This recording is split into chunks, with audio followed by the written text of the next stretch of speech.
tudo bem? Não era o nosso, mas está tudo bem, né? Vamos então ler a palavra do Senhor.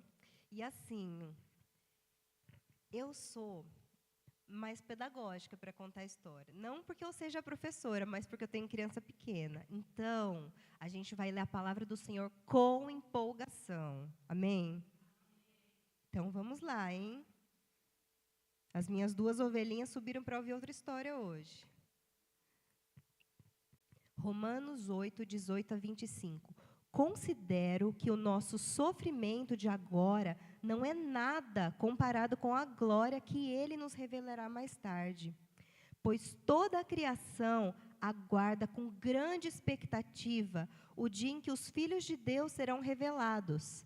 Toda a criação, não por vontade própria, foi submetida por Deus a uma existência fútil, na esperança de que, com os filhos de Deus, a criação seja gloriosamente liberta da decadência que a escraviza.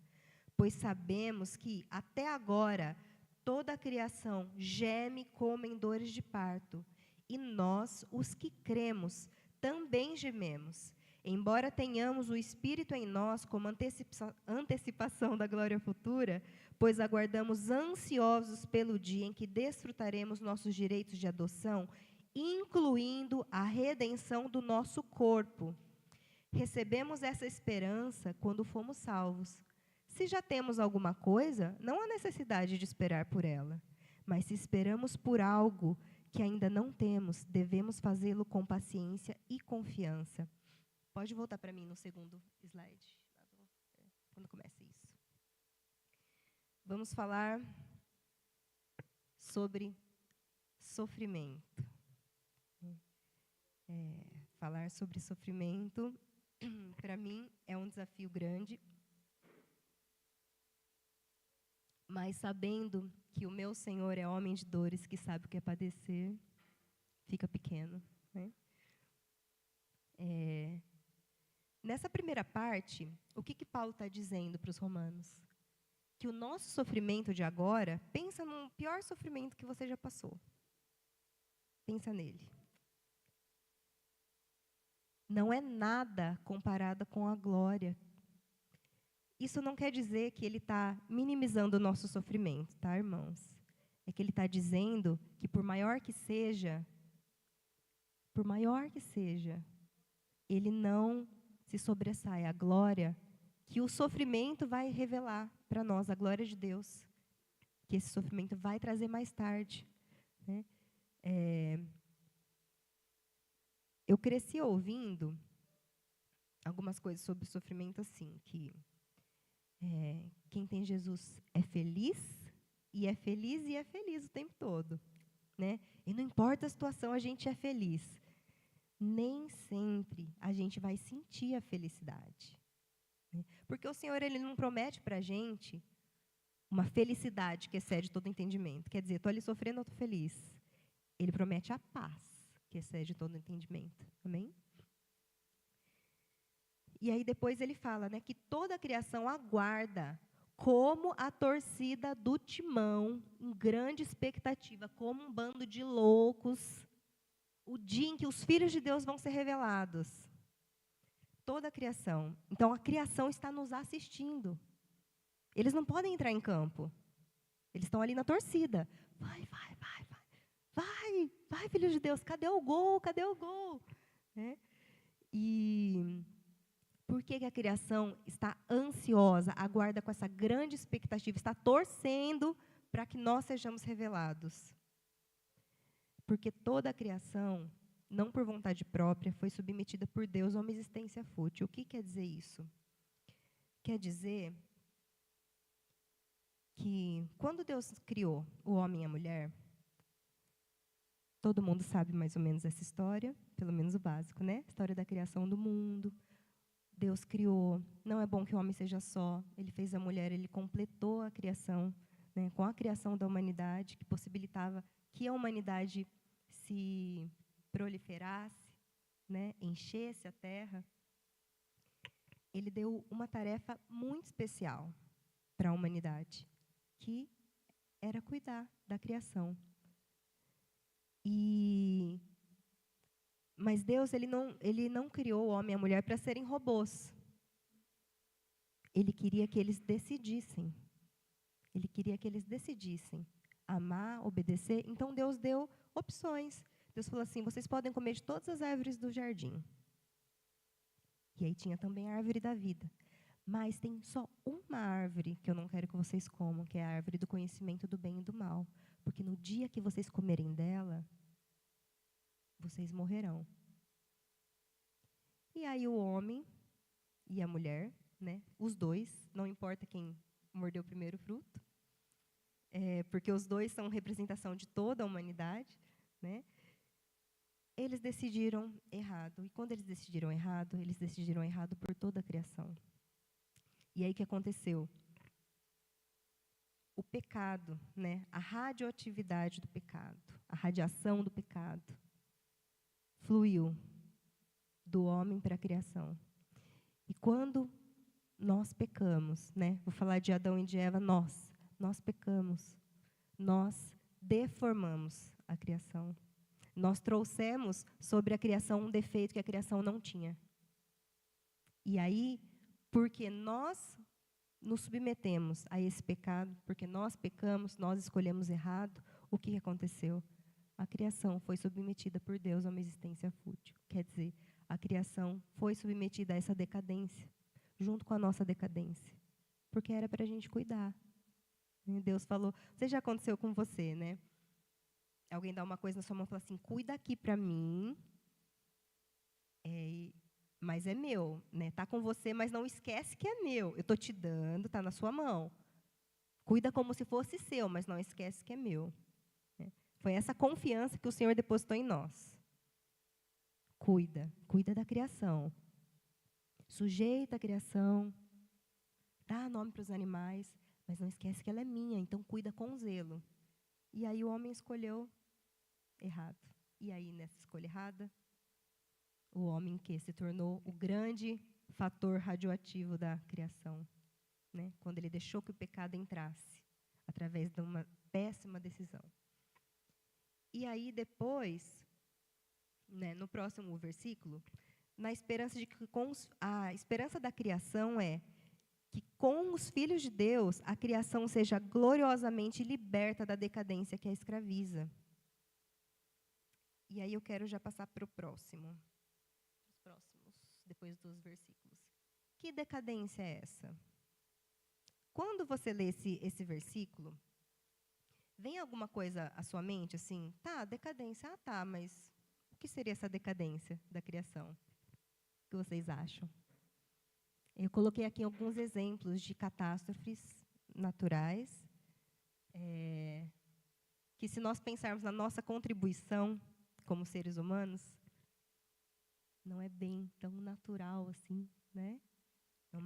São catástrofes que os nossos atos causam, né? Que o pecado que nós cometemos, né, de vaidade, de ganância, causou na criação. Então, nós temos ali uma foto, a primeira foto. Eu não coloquei grande porque eu não queria dar muita ênfase nessas coisas, tá, irmãos? Mas é mais para nós ilustrarmos. Na primeira foto tem o tsunami. Quem lembra do tsunami no Japão? Mais recente, em 2011. Né? Foi muito triste mesmo. Né? Na segunda foto, a gente tem a seca na Amazônia. Ali é um boto morto, porque foi secando, ele ficou sem água para nadar. Ele morreu ali. Temos as enchentes no Rio Grande do Sul. E ali, a de um furacão Katrina, né, que também foi extremamente devastador. A devastação da enchente do Rio Grande do Sul ela foi comparada ao furacão Katrina. Se eu não me engano, passou a quantidade de mortes que teve, né, no furacão Katrina dos Estados Unidos. Será que Deus fez? Deus fez sim, né? Deus fez o deserto, Deus fez o oásis. Mas será que Deus fez para existir seca num lugar onde era para ter água e ser extremamente úmido? Será que foi isso que Deus sonhou para a criação quando Ele fez? Foi isso que Deus sonhou para a Amazônia? Será que Deus sonhou que tivesse terremotos, maremotos e viesse um tsunami? sobre a criação, que inclusive contaminou o solo, né? Porque se vem água salgada, ela contamina a água doce também, que está no subsolo, né? Aula de geografia. Né? Para quem não, acho que todo mundo lembra disso, né? Isso acho que todo mundo lembra. Deus planejou que houvessem furacões? Deus planejou que chovesse mais do que a terra aguenta? Com certeza não. Né? Porque se Deus fez tudo perfeito e aconteceu uma decadência, quer dizer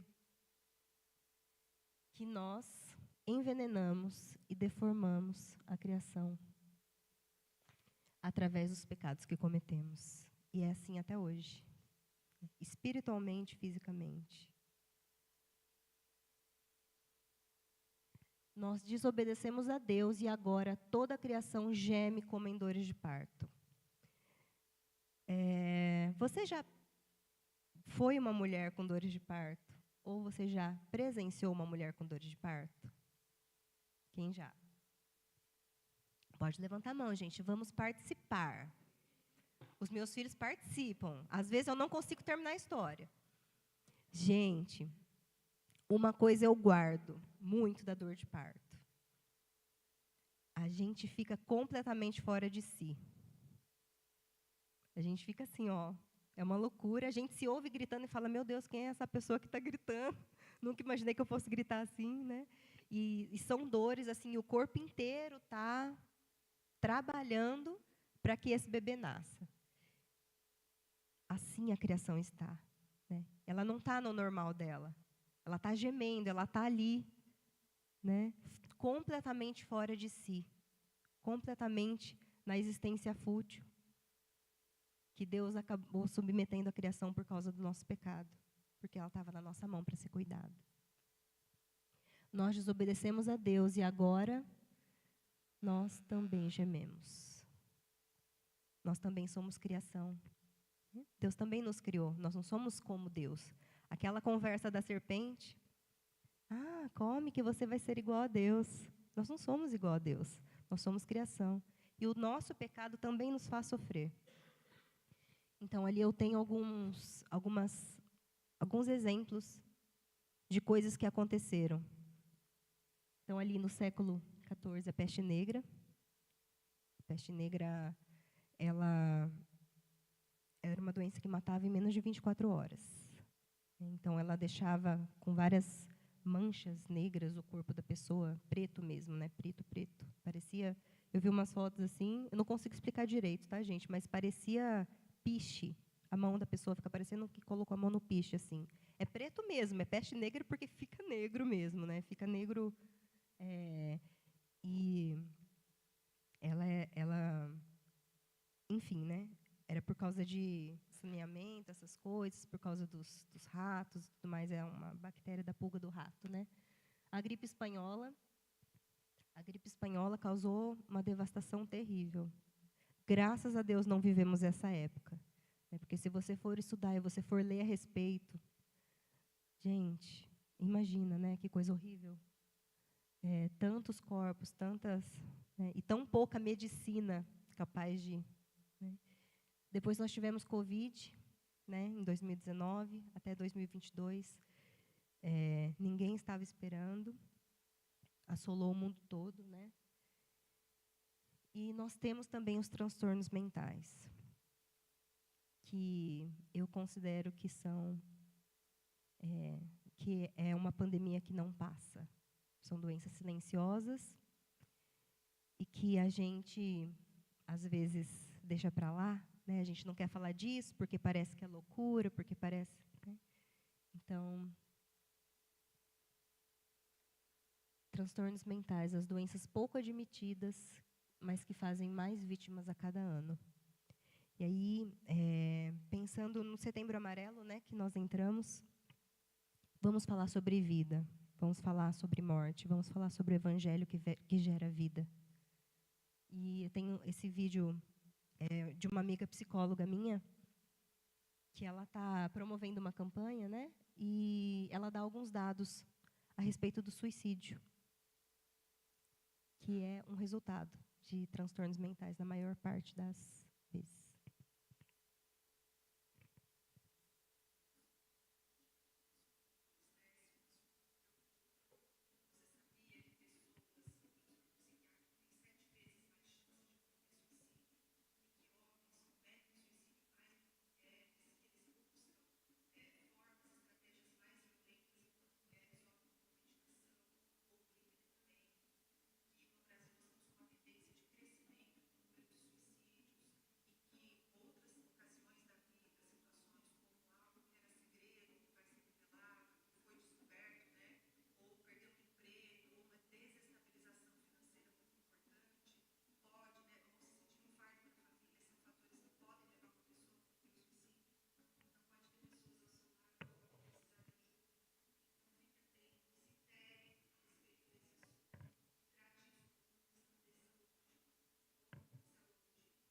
E aí eu queria que você pensasse.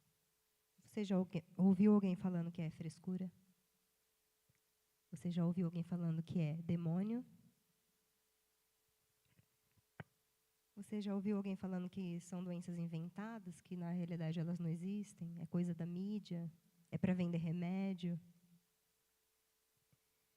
É sério mesmo esse negócio? É real? Será que, vamos pensar agora nos exemplos que eu trouxe de decadência, né, da criação e de nós, como seres humanos.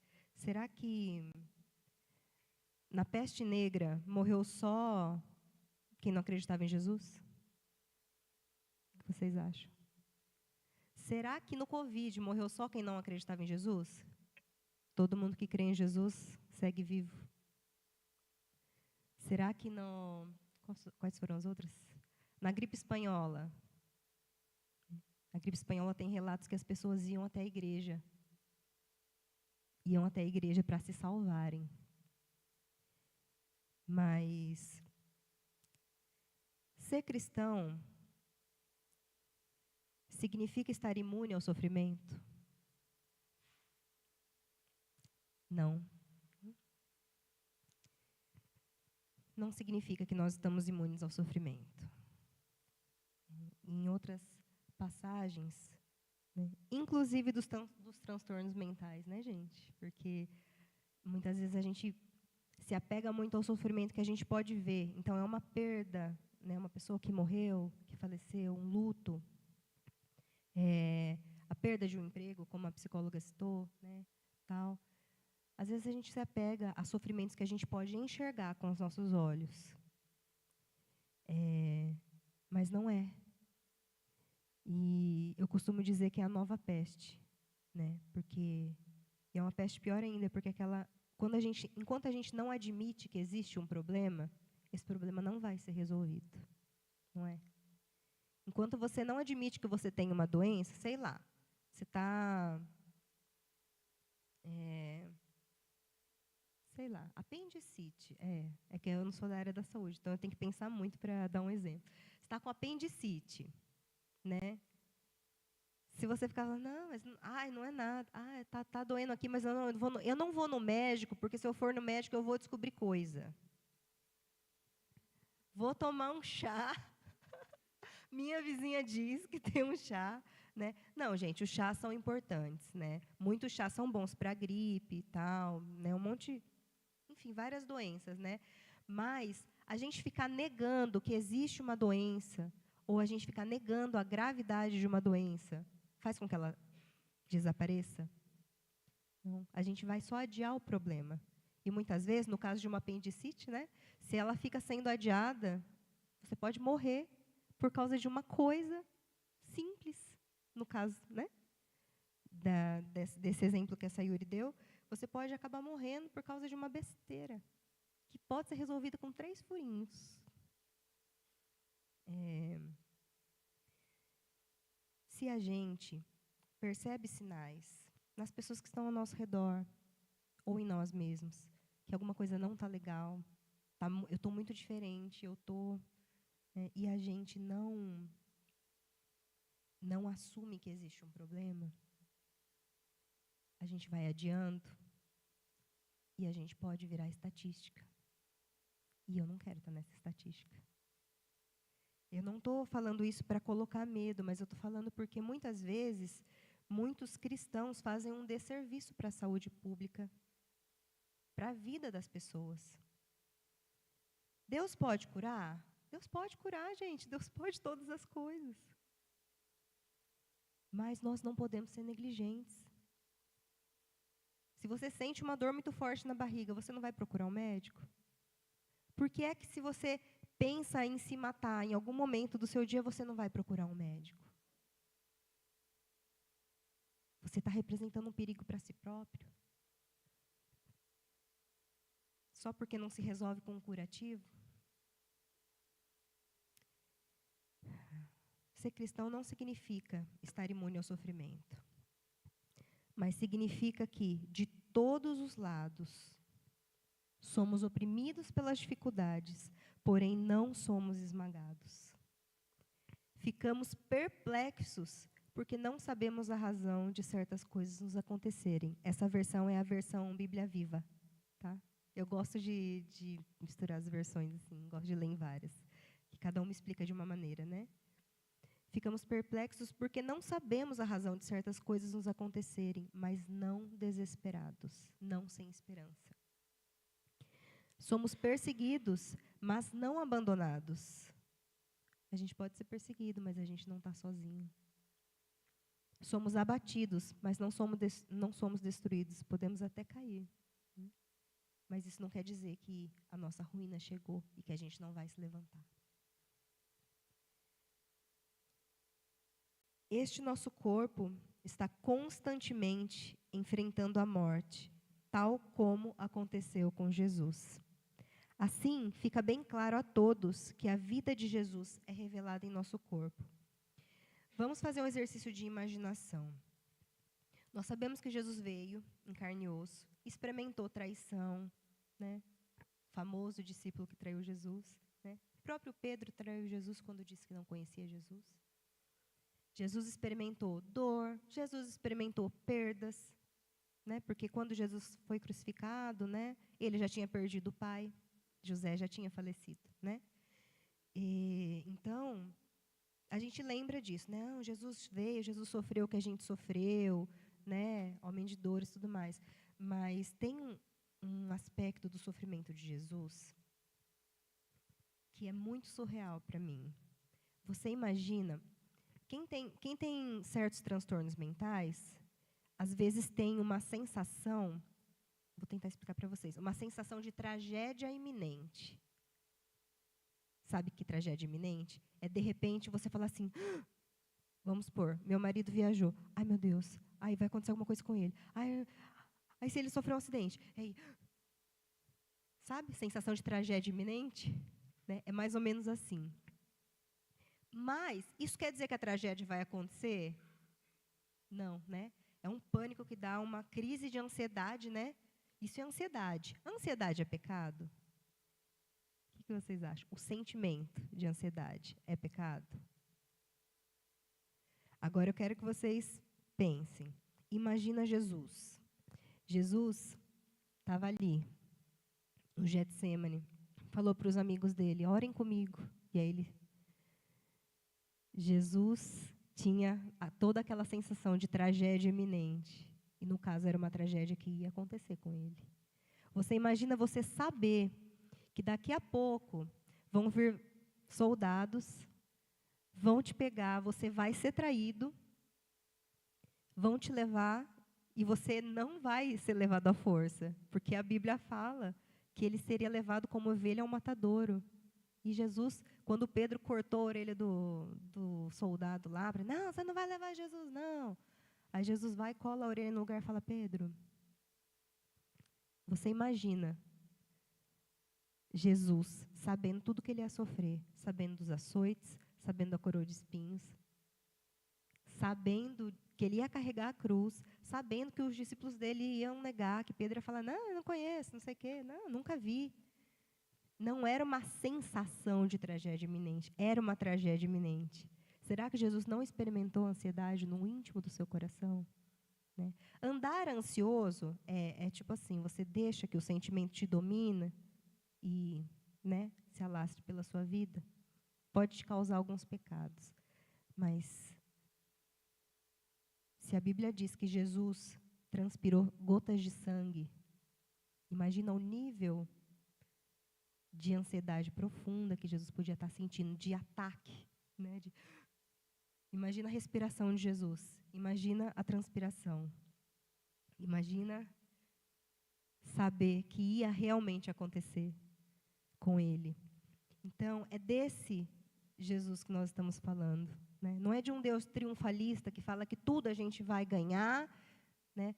Nós somos mais que vencedores? Nós somos, por meio daquele que nos amou. Não quer dizer que a gente vai ganhar todas as coisas que a gente quiser ganhar. Sabe? Não quer dizer que a gente vai ganhar no Uno toda vez. Sabe? No jogo do Uno. Não quer dizer que sou mais que vencedor, então eu vou ganhar no Uno. Aí se só tem crente jogando, ninguém ganha, né? A nossa vida é mais ou menos assim. Às vezes a gente escuta, você vai vencer, a vitória está nas suas mãos, mas nós nos esquecemos do que o nosso pecado causou no mundo. E que nós vivemos uma realidade de reino de Deus de sim e ainda não. Quer dizer que a obra do Senhor ela está sendo feita através da história.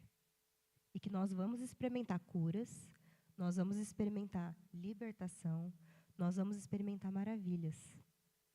Mas não quer dizer que essa vai ser a realidade o tempo todo. Porque nós ainda estamos no mundo caído.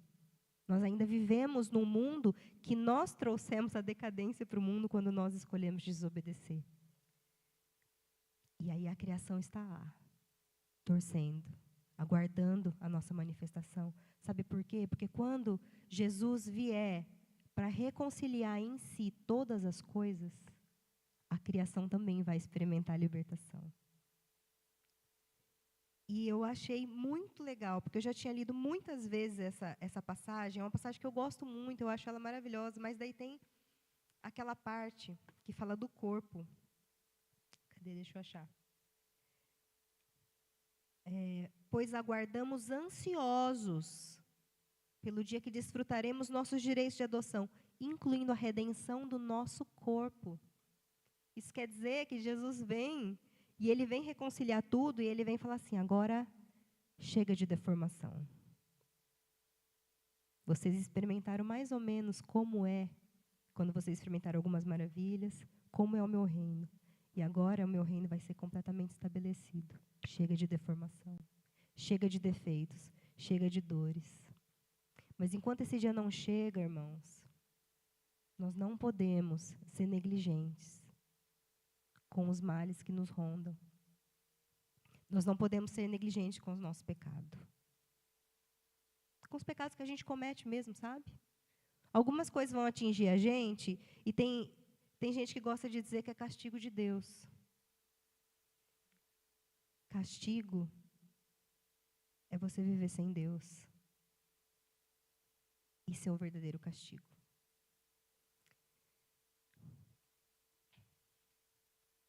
Tem um exemplo que eu gostaria de dar.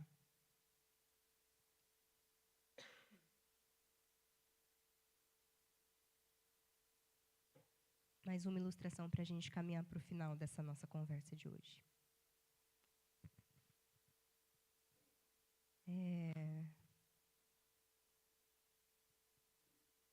Eu tive um problema na minha primeira gestação.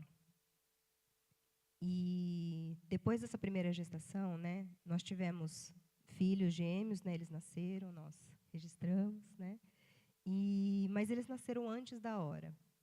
E aí, nós perdemos o primeiro algumas horas depois e o segundo no dia seguinte. Né, eles foram para a UTI e tudo, mas não foi possível sustentar a vida deles, né, da maneira como eles nasceram. E eu lembro de, no quarto do hospital, eu falei assim, não, o Senhor vai ressuscitar, o Senhor vai ressuscitar. E Deus falava no íntimo do meu coração assim, filha, não vai ser hoje. Não vai ser hoje. Eu falava, não, Deus, mas não é possível. Né? E aí esse sofrimento, né, foi muito difícil para nós. Nós entramos numa época da nossa vida que nós fomos acompanhados para conseguir lidar com esse sofrimento. Nós fomos acompanhados por profissionais, né? E foi muito difícil, muito difícil. Mas essa esperança que nós recebemos quando nós somos salvos, essa esperança, que esperança não é aquilo que a gente vê. Né? Porque, como diz aqui, se nós vemos, aguardamos o quê? Se nós estamos vendo, a gente está esperando o quê? Não é esperança. Esperança que se vê não é esperança. E, naquele momento, o Senhor não curou. E eu não vou falar para vocês que eu entendi. Ah, era propósito de Deus. Ah, eu entendi. Não, mas eu vou dizer para vocês que o Senhor me deu esse glorioso tesouro, que quando alguém está passando pela mesma situação, eu consigo saber exatamente o que a pessoa está sentindo. E aí, como diz na passagem, a vida de Jesus é manifesta na minha vida. E aí eu posso falar de esperança para essa pessoa. E aí, a gravidez do Simon foi uma outra gestação, e foi diagnosticado que eu tinha um problema no colo do útero que eu não conseguia segurar o bebê. Então, quando ele começava a ganhar peso, o colo cedia, né? E era muito traiçoeiro, assim, de uma hora para outra. Então, a gravidez do Simon eu fiz uma cirurgia de cerclagem, né? Então, fiquei com o colo fechado. É tipo assim, passa um cadarço, assim, no colo, fecha. E aí, quando o neném vai nascer, abre. Né? E foi uma gestação difícil, sabe? Pesada, porque não podia fazer nada. Eu não conseguia, gente, eu não conseguia lavar uma louça. Eu ficava 15 minutos em pé e eu já começava, ai, meu Deus, não preciso sentar, preciso, né? E foi muito difícil, né? E quando nós fomos pensar se a gente ia ter outro filho ou não, eu falei para Deus, Deus, só se o Senhor me curar. Eu não quero passar por aquilo de novo, né? Foi muito pesado para mim, foi muito puxado. Então, só se o Senhor me curar. Só que era uma coisa que eu não podia simplesmente chegar para o médico e falar assim, eu não vou fazer a cirurgia, eu não quero, porque Deus já me curou. Então, o que eu falei para Deus, Deus, eu não sei por onde, não sei como. Todos os médicos que eu tinha ido, já isso a gente já estava morando em São Paulo, né? Todos os médicos que eu tinha ido, eles me falavam, não, quando der tantas semanas a gente vai cerclar, não tem nem conversa. Se seu médico anterior falou, já aconteceu uma perda anterior o primeiro nascimento, né, do nascimento do Simon, então não tem nem conversa, a gente vai cerclar, a gente fecha, a gente tá. E era o que eu não queria, né? E aí eu fiz essa oração para Deus. Eu tenho até escrito no meu caderno, não é esse caderno que eu trouxe, é o outro caderno. Senão eu até leria para vocês a oração que eu fiz para Deus, né? E aí eu falei isso para Deus, eu falei, Deus, é só por um milagre para eu acreditar que o Senhor fez um milagre e eu posso ficar tranquila essa gestação toda, né? E aí a gente chegou aqui em Jundiaí, eu já estava grávida do Davi. Aí, no dia seguinte a essa oração eu descobri a gestação do Davi. E aí a gente estava de mudança para Jundiaí já meio assim. Então assim, irmãos, aquela loucura. E aí a gente veio para um médico aqui em Jundiaí, porque ia ter que mudar de médico, né? Não ia dar para ficar viajando para São Paulo. Esse médico, ele olhou para mim e falou assim, eu não vou te cerclar. Eu não cerco nesses termos que você está me falando. Eu falei, doutor, mas ele não, eu tenho outro procedimento e eu não faço essa cirurgia, a não ser que eu veja que o negócio vai acontecer realmente. Ele falou, você confia? Né? Quando ele falou, você confia, aí eu ouvi Deus falando, você confia? Não estava sendo uma decisão minha naquele momento, né? Não estava sendo uma negligência da minha parte. Não, eu não quero fazer essa cirurgia, porque Deus me curou, né? Aquele pensamento triunfalista. Não, Deus estava conduzindo aquele médico. Eu tenho plena consciência disso, né? E aí, eu aguardando, Senhor, e fiz mudança com 6 meses de gestação, e carreguei caixa, né? Tomava cuidado, mas às vezes a gente esquece, né? As irmãs que já engravidaram sabem que a gente esquece às vezes que a gente está grávida, né? Se não está sentindo dor, principalmente, aí a gente esquece, faz o que não deve, né? E aí, a gravidez do Davi foi uma gravidez como qualquer outra. A partir de 36 semanas eu já fiquei esperta, assim, falei, não, vai nascer, vai nascer, vai nascer. Né? E minha mãe ficou 45 dias na minha casa, ela estava ficando louca. Já, eu quero ir embora. Na hora que nascer, a hora que você entrar em trabalho de parto, você me liga. Aí eu volto. Né?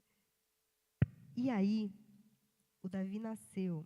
Aí eu falei, doutor, tá bom, agora tá, chega, vamos marcar cesárea, já esperei, já deu, né? Que eu queria tentar, né? E aí ele marcou para o dia 10 de fevereiro. Dia 9 de fevereiro eu entrei em trabalho de parto do Davi. Né? Aconteceram algumas coisas lá, no fim das contas teve que ser cesárea também, mas passei pelo que eu queria passar, né? E ora o Senhor cura, ora o Senhor não cura. Isso não quer dizer que nós não podemos perguntar para Deus, não podemos questionar Deus. Não quer dizer que nós não podemos perguntar para Deus, Deus, mas por quê? Você pode perguntar para Deus. E não vem com essa conversa de não pergunte a Deus por quê, pergunte para quê. E se Deus não quiser te falar para quê? Ele continua sendo Deus. Pode passar.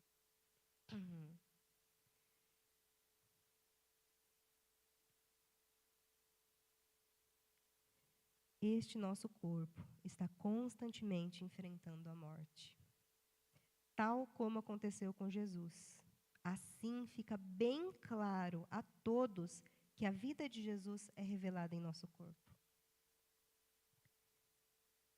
E nós recebemos essa esperança quando fomos salvos. E em Cristo esperamos com paciência e confiança pelo dia que Ele virá e reconciliará em si todas as coisas.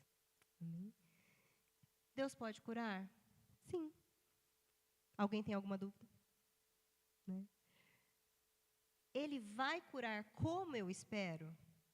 No momento que eu espero?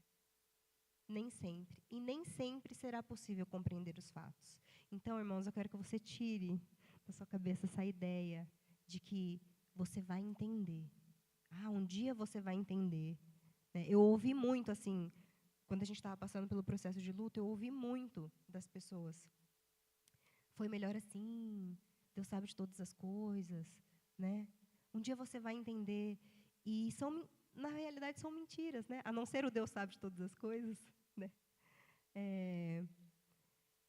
A Bíblia fala assim em Eclesiastes, que Deus plantou a eternidade no coração do homem, mas Ele não nos deixa compreender tudo o que Ele faz. Totalmente o que Ele faz. Amém? O Senhor nos fez para a eternidade. Nós escolhemos a morte. Em Jesus Cristo, nós temos a chance de participar dessa obra que o Senhor está fazendo, não só nas nossas vidas, mas no mundo todo.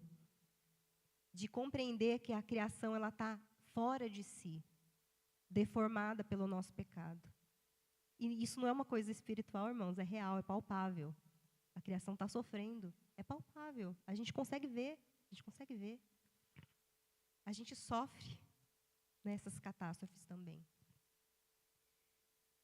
Mas vem o dia que o nosso Deus volta e reconcilia em si todas as coisas. Eu acho isso tão maravilhoso. Ele reconcilia em si todas as coisas. Ele vai ligar todas as peças, não vai faltar nenhuma. Ele vai aparar todas as arestas. E o que vai sobrar é o novo céu, a nova terra. Aquilo que Ele planejou que fosse. E nós vamos viver essa perfeição do Senhor. Enquanto isso, nós aguardamos com perseverança. Amém? Enquanto isso, tem um nome de Deus que a gente precisa lembrar. Ele é Emanuel. Ele é Deus conosco. Se você não sabe, né, na palavra de Deus, vários nomes são usados para descrever Deus, né? E aí tem o Yahvé, que é quando Deus se apresenta a Moisés e fala: eu sou o que eu sou. Isso é tão maravilhoso porque em nenhum nome cabe tudo que Deus é. Mas Deus é aquilo que nós precisamos que Ele seja. Não o que a gente acha que a gente precisa. Aquilo que Ele sabe que a gente precisa que Ele seja. E enquanto nós esperamos, Ele é Emanuel. E Emanuel é Deus conosco. Deus aqui, do meu lado. Deus me carregando. Né? Nunca abandonados. Amém? Vamos orar ao Senhor. Nós temos também, né, um exercício prático sobre essa questão dos transtornos que eu citei aqui. Nós temos a possibilidade de fazer uns testes preliminares. Né? Será que eu estou passando por burnout? Será que eu tenho, né, déficit de atenção? Será que eu tenho depressão? Né? Será que o meu relacionamento, eu estou vivendo um relacionamento tóxico? Será que eu estou dependendo muito emocionalmente de uma pessoa? Essa psicóloga, a clínica dela disponibilizou assim gratuitamente. Então, se você quiser, tem um cartaz ali com QR Code. Né? Não quer dizer que é um diagnóstico, tá bom? Sabe aquela coisa, eu vi na internet, então eu estou mesmo com câncer, sabe? Essa coisa que a gente né? Não é um diagnóstico, tá, irmãos? Mas serve como preliminar para você se autoavaliar. Você vai responder algumas perguntas, tal, e aí vai te dar, né? Tipo assim, é muito pouco provável que você tenha isso. É bom você prestar atenção. Na dúvida, procura um profissional. Se você tiver com dor no peito, você vai procurar um cardiologista, né? E a medicação não é uma medicação emocional, né? É um hormônio que está faltando, né? Que isso pode estar fazendo. Enfim, eu não sou médica, então eu vou parar por aqui. Vamos orar, então. E eu quero te dizer que se você anda sem esperança, se você ainda não recebeu essa esperança, através da salvação de Jesus Cristo, Ele quer te dar essa salvação. Essa salvação para você é de graça. Para Ele custou tudo. Para Ele custou tudo. Para que a vida dele pudesse ser manifestada na nossa vida. Amém? Se você está sofrendo, fale com alguém. Se tem alguém sofrendo ao seu lado, não ignore o sofrimento. Não ignore o sofrimento. Senhor, eu quero te agradecer porque a tua bondade é tão grande, Senhor. E ela vai além do que qualquer coisa que nós podemos explicar, Deus, ou reproduzir, Senhor. Porque o Senhor é um Deus eterno, o Senhor é um Deus maravilhoso, e o Senhor é real, e o Senhor é tão real, Deus, nas nossas vidas. Nós queremos te agradecer pelos sofrimentos que nós já passamos. E te agradecer porque através desses sofrimentos, a tua glória é revelada em nós. A tua glória é revelada em nós. E a tua vida é manifestada na nossa vida e pode fluir sobre a vida das pessoas e pode trazer vida onde está tendo morte. Obrigada, Senhor. Obrigada, Deus. Cuida, Senhor, dessa igreja, Pai. Porque essa igreja é tua, Senhor. Cuida, Senhor, dos nossos corações. Nos ajuda a ter humildade, Senhor. Humildade para admitirmos os nossos pecados e confessá-los ao Senhor. Nos ajuda a ter humildade, Senhor. Nos ajuda a não sermos negligentes com a nossa saúde, Senhor. Com a nossa saúde como um todo, Senhor. Nos ajude, Deus. Fala conosco. Se for teu plano curar, Senhor Jesus, nós recebemos a cura em nome de Jesus. Mas nós queremos descansar em Ti. Porque não importando os Teus planos, não importando nós termos conhecimento de todos os Teus planos, a despeito disso, Senhor, o Senhor é o mesmo. E o Senhor é soberano, e o Senhor é Deus Emanuel, o Senhor é conosco. Obrigada, Deus. Obrigada, Senhor. Se você quiser receber essa esperança que a salvação de Cristo nos dá, diga isso ao Senhor agora. Diga, Senhor, eu quero. Senhor, eu coloco os meus pecados diante do Senhor. Peça perdão ao Senhor. E diga a Ele, Senhor, eu quero essa esperança que só a Tua salvação pode me dar. Essa paz que o Senhor pode dar, que independe das circunstâncias da minha vida. Eu quero, Senhor. Nós oramos, nós te agradecemos, em nome de Jesus. Amém. Amém.